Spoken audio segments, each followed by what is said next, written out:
Hey, ¿qué tal? Y bienvenidos de nuevo a Domina tu Mente.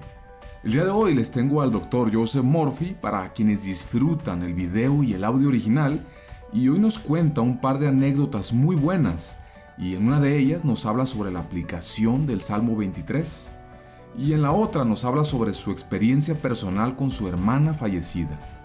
Y con esas historias nos enseña sobre las formas en que el subconsciente tiene para actuar y cómo no debemos de interponernos. Y también nos habla brevemente sobre nuestro cuerpo sutil o cuatridimensional. Y si no te apetece leer subtítulos y escuchar el audio original, te dejo el link con el audio en español en la caja de descripción.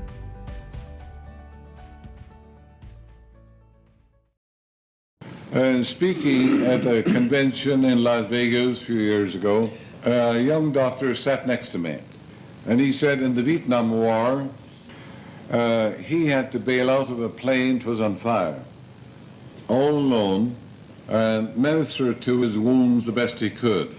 He was not religious, but his sister had been sending him some pamphlets, and he had one in his pocket.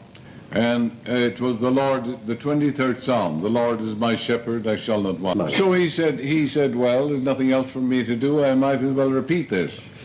Yeah, his brother appeared to him. He said, stay here for a half an hour. The medics will come and take care of you. But he said, my brother was dead for 1 year, but he was my brother. And the medics came in a half an hour, as he predicted. And I asked him, how did you know I was here? I asked them, rather, how did you know I was here? They said an officer appeared and told us exactly where you were and what to give to you. Then they gave morphine and bound up his wounds and took him in a helicopter. His brother disappeared. Something mysterious about it? No. Your loved ones are all around you. People of higher dimensions than mine can come here, go into any other planet they want to. You can look at it this way if you want to. The man prayed for deliverance. The subconscious answers in its own way. That way is hidden from you. You cannot possibly determine how your prayer is answered. You can't do it. If you begin to think of how, when, where, through what source you are through, you can call that a dramatization of the subconscious. Or you can say the personality of a brother in the next dimension decides to precipitate himself and save his brother. The subjective self is all wise. It knows only the answer. Some years ago, I was talking to a friend on the telephone, and a sister of mine came in the door. It was in Beverly Hills, California. And I asked her, why didn't you tell me you were coming? I would have met you on the plane. She came to Lowestoft, Suffolk, England. She had on her habit and rosary beads. She was a nun. And I gave her a cup of coffee.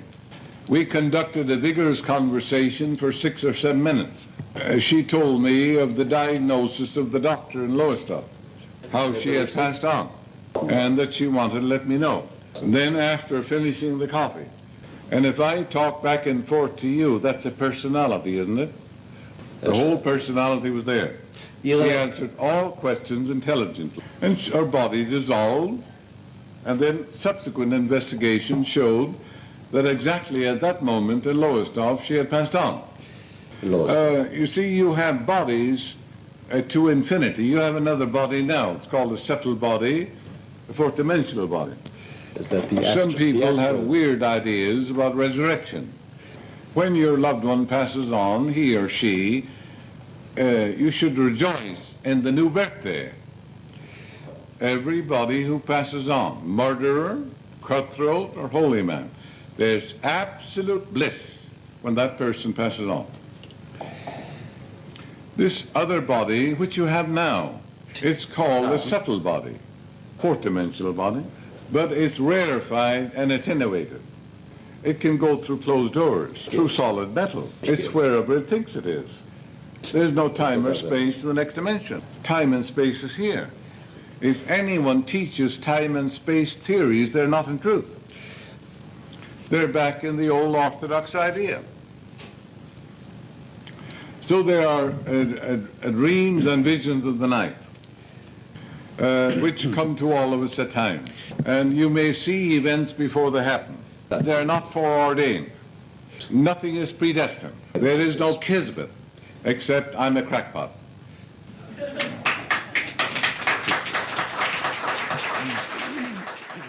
Oigan, pues espero que hayan disfrutado de este clip con el Dr. Murphy. Les cuento que una de las cosas que más me llamó la atención de este clip es esto que nos cuenta de su experiencia con su hermana, ¿no?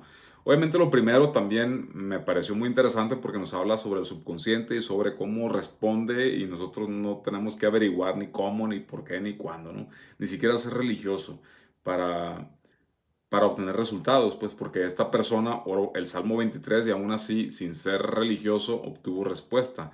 Su subconsciente le respondió. Pero lo que más me llamó la atención fue esta experiencia que nos cuenta de su hermana, ¿no? Les cuento rápidamente una experiencia que yo tuve así parecida, no tan vívida como la que tuvo el Dr. Murphy, pero algo parecido. Les cuento que hace un par de años mi abuela falleció. Y ella, yo y mis hijos y mi esposa tenemos una relación muy estrecha, ¿no? Fue una persona muy querida, muy cercana. Y les cuento que después de que ella falleció, un par de meses después, fuimos a su casa a hacer unas diligencias. Y cuando llegamos a su casa, la parte de enfrente tiene un jardín muy grande. Y en la entrada principal, cuando llegamos, al abrir la puerta, pudimos percibir un aroma a flores muy fuerte. Nos quedamos así todos sacados de onda, pues porque dijimos, bueno, ha de ser por el jardín, pero no había así como que flores cerca. Y exactamente en la pura entrada olía muchísimo a flores, flores frescas. Entonces nos quedamos así todos de que qué onda, ¿no? Entramos y se quitó el olor. Pero después, cuando llegamos a su recámara, el aroma otra vez a flores estaba muy fuerte y todos lo podíamos percibir. Entonces nos quedamos todos así como que wow, ¿no? Lo que yo pude percibir en esa ocasión fue únicamente un aroma, no tanto como el Dr. Murphy, ¿no? Que pudo hablar y entablar una conversación con ella. Entonces es un tema que te hace cuestionarte, ¿no? Oye, ¿qué más hay? Y que no vemos, ¿no? Déjenme en los comentarios si ustedes han tenido experiencias parecidas, así como del tipo paranormal. Me parece un tema muy interesante y el cual creo que existe. Creo que todos tenemos estas habilidades de percibir este tipo de energías sutiles, unos más desarrolladas que otras, como ya les he comentado, porque he conocido personas que me cuentan también que han visto familiares o que han percibido cosas antes de que pasen o cosas del estilo, ¿no? Entonces me parece muy interesante, me gusta mucho el tema. Entonces, si tienen algo para contarme, coméntenlo y me encantaría leerlos, ¿va? Entonces hasta aquí la dejamos. Para aquellas personas que no disfruten mucho leer los subtítulos y escucharlo en audio original, como les dije al principio, el link lo tienen en la caja de descripción con el audio en español, ¿va? Entonces, sin más, desde Domina tu Mente, nos vemos en el próximo videoprograma. Hasta pronto.